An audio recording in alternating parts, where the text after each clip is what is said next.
Bonjour et bienvenue dans notre nouvelle leçon où nous allons parler de tableaux multidimensionnels. Ok? On va voir le cas de tableau à deux dimensions.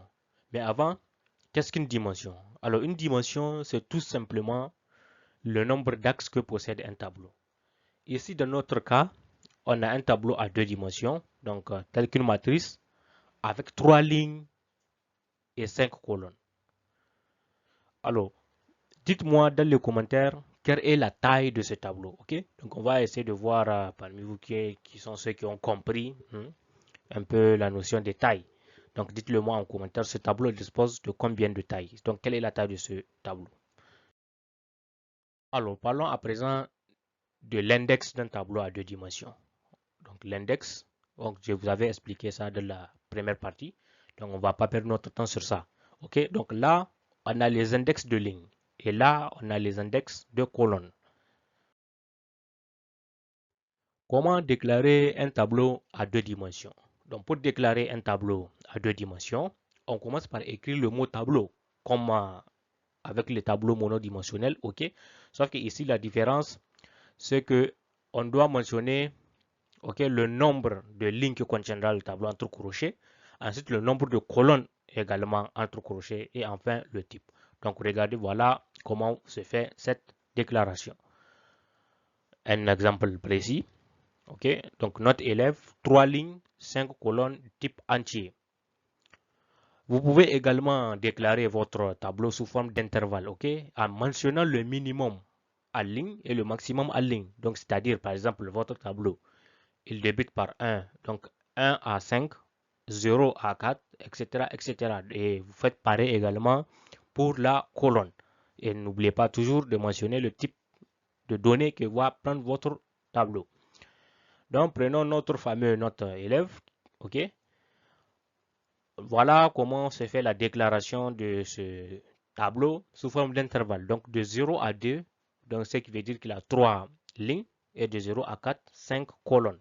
Ça également, on a vu ça. Donc, je vous invite à regarder la première vidéo pour comprendre un peu la notion de l'intervalle. Comment pourrons-nous maintenant accéder à un élément d'un tableau à deux dimensions? Tout pour accéder à un élément d'un tableau à deux dimensions, vous allez juste vous servir des index liés à cet élément. OK?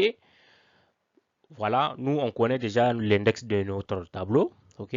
Donc, prenons par exemple, on veut accéder à la valeur 19 ici.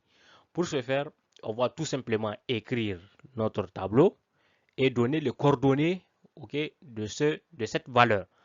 Donc, la première ligne, donc 1, l'index de la première ligne 1 et l'index de la quatrième ligne. Donc 1, 4. Ils vont ensemble.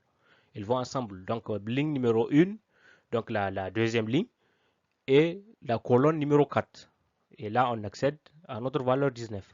Alors, qu'en est-il maintenant si on veut remplacer cette valeur? Ok, donc pour modifier ou remplacer une valeur existante, on utilise tout simplement le signe égal.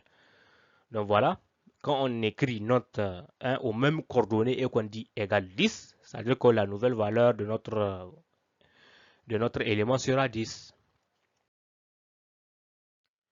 Voilà à présent un cas pratique. On nous dit d'écrire un programme qui présente la table de multiplication de 0 à 2. Donc 0 fois 0, 0, 0 fois 1, 0, jusqu'à 2 fois 1, 2, etc. Ok, on dit que le calcul doit s'arrêter à partir de la multiplication du cinquième élément. Ok, du cinquième élément, pas du quatrième. On a 5 éléments dans notre tableau, vous êtes d'accord, en termes de colonnes. Ok, donc il ne faut pas que le 5 ici vous trompe et que vous pensez que c'est l'index. Ok, donc faites bien la distinction entre l'index et l'élément. Ok, donc je suis en train de jouer sur ça pour vraiment vous montrer que c'est important de prendre cela en compte. Ok, d'essayer de comprendre ces deux concepts. La proposition de la solution. Donc le tableau, c'est ça, hein, c'est ça qui est sur la gauche. Ok, donc avec les données. Donc je vous explique tout cela. Voilà, on met en place notre structure de base. On déclare un tableau qui a 3 lignes et 5 colonnes type entier. On met en place deux variables de type entier également. Donc LGN qui est la ligne, la variable qui va stocker la ligne, et col est la variable qui va stocker la colonne. Ok, je mets en place ma boucle, ok, qui va boucler de 0 à 2. Donc 0, 1, 2. on a 3 itérations ici. OK? Mais à l'intérieur de cette boucle, je mets également en place une autre boucle. Mais cette fois-ci qui va boucler de 0 à 4. Donc 0, 1, 2, 3, 4. Donc on a 5 fois une itération. OK? Alors là, je mets en place mon tableau. Ouais, je sais que ça commence à être chaud là, mais c'est pas difficile, vous allez comprendre cela tout à l'heure. Alors, je dis dans la deuxième boucle que mon tableau, à la position de la ligne et de la colonne, il va recevoir la ligne fois la colonne. Qu'est-ce que cela veut dire? Alors, regardez ici, je vous explique. Lorsque ici, ligne aura pour valeur 0, puisque c'est une itération. Quand on débute, elle aura la valeur 0, puisqu'on a bien mentionné de 0 à 2. Si on avait dit de 1 à 2, donc la première itération sera 1. OK, mais nous, ici, on a dit de 0. OK? Donc, lorsque la ligne ici aura 0, OK, on va rentrer, trouver encore une autre boucle. Mais cette fois-ci, cette boucle elle va boucler pour sur la colonne. Donc, et lorsque également cette colonne aura 0, OK, donc c'est-à-dire cette colonne aura 0, on va dire que le tableau a ses positions. Donc, tableau, ligne 0, colonne 0, on connaît bien cette valeur. Donc, c'est ici, c'est cette case, c'est dans cette case mémoire. OK, c'est dans cette case mémoire, on connaît bien la valeur, les coordonnées. Mais on dit elle va recevoir la ligne fois la colonne. Donc, elle va recevoir 0 fois ce 0. Et c'est ce qui va nous donner ici 0. OK, donc c'est simple. Et on continue, c'est une itération. Alors, ici, il y a quelque chose de très important que vous devriez comprendre. Lorsque on a des boucles imbriquées, OK, donc des boucles dans des boucles, OK, il faut que la dernière boucle qui est dedans finisse d'abord avant de retourner vers la première boucle. Donc, ce qui sous-entend que cette boucle, il faut qu'elle finisse d'abord avant de retourner ici, pour que celui-ci prenne la valeur 1. OK?